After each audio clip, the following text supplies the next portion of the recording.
Jajaran Satuan Unit Reskrim Polsek Lubuk Linggau Barat akhirnya membekuk seorang remaja putra yang masih duduk di bangku SMA berinisial AL, warga Kelurahan Lubuk Tanjung, Kecamatan Lubuk Linggau Barat 2, Kota Lubuk Linggau.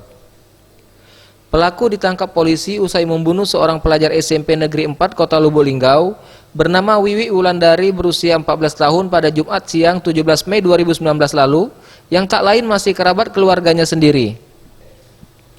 Polisi menangkap pelaku pada Jumat malam di salah satu rumah kerabatnya di Kelurahan Ulak Lebar, Kecamatan Lubuk Linggau Barat, Kota Lubuk Linggau.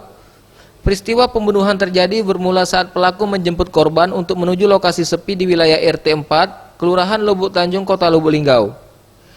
Insiden pembunuhan ini berdasarkan pengakuan pelaku dipicu oleh sakit hati pelaku yang sering dihina oleh korban.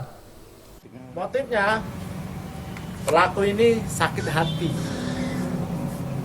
karena sering diejek, karena dihina, miskinlah, bancilah oleh korban, sehingga dia melakukan perbuatan itu.